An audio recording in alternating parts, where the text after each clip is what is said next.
वचन को पढ़ेंगे। आज के वचन का टाइटल है वचन की घोषणा करना सीखें। ये वचन अगर हम बाइबल में पढ़ें, मत्ती 12 अध्याय उसकी 37 आयत में लिखा है, क्योंकि तू अपनी बातों के कारण निर्दोष और अपनी बातों ही के कारण दोषी ठहराया जाएगा। परमेश्वर के दास इस वचन के द्वारा हमसे बात करते हैं। वो कहते हैं कि मेरे प्रियो, बाइबल कहते हैं कि यदि कोई व्यक्ति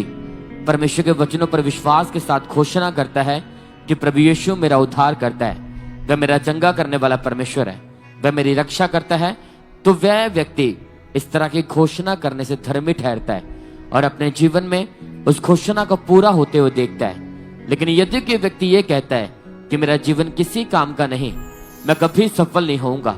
वह व्यक्ति इस तरह की घोषणा करने से अपने ऊपर असफलता लाता है और वो दोषी ठहरता है। हालेलुया। बाइबल बताती है कि परमेश्वर हमारे मुंह के शब्दों का सिरजनहार है। अगर आज आप अपने मुंह से उस आशीष की, उस छुटकारे और चंगाई की घोषणा नहीं करते हैं जो आप अपने जीवन में चाहते हो, चाहे आप बहुत प्रार्थना करने वाले हो या वचन पढ़ने वाले हो या पवित्रताई में रहने वाले हो या बहुत ज्यादा आत्मिक हो, आप उसे अपने जीवन में कभी नहीं पा सकते। अब आप ये भी याद रखें कि हर एक घोषणा उन लोगों के लिए है जो परमेश्वर को अपने उद्धारकर्ता के रूप में ग्रहण कर चुके हैं और उसके वचन पर विश्वास करते हुए उसके अनुसार चलते हैं। जो व्यक्ति परमेश्वर के राज्य में अपने बीजों को नहीं बोता है, वह अपने मुंह इस वचन की घोषणा चाहे जितनी भी बार कर ले कि परमेश्वर यीशु मसीह में मेरी हर घटी को महिमा सहित पूरा करेगा, यह वचन उस व्यक्ति के जीवन में कभी पूरा नहीं होगा। क्योंकि प्रेरित पौलुस ने यह भी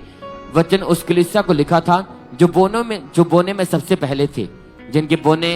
से बड़ी कलीसिया स्थापित हुई थी और बड़े बड़े काम हुए थे। जब हम बाइबल में 12 साल की लहू बहने वाली स्त्री के बारे में पढ़ते हैं तो लिखा कि उसने प्रभु यीशु मसीह से चंगाई लेने से पहले विश्वास के साथ अपने मुंह से यह घोषणा की थी कि यदि मैं यीशु मसीह के वस्त्र को छू ही लूंगी तो चंगी हो जाऊंगी। जब प्रभु यीशु मसीह ने उस स्त्री को विश्वास के साथ की गई घोषणा के द्वारा उसके लहू बहने से रोग से चंगाई दी, इसी तरह मेरे प्रियो,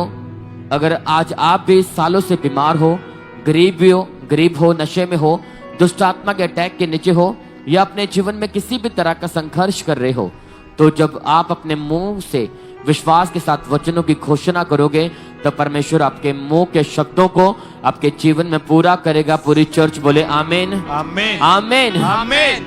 तो सब जन अपने जगहों पे खड़े हो जाओ, अपनी आंखों को बंद करो, अपने हाथों को उठाओ और मेरे पीछे प्रार्थना कर बोले,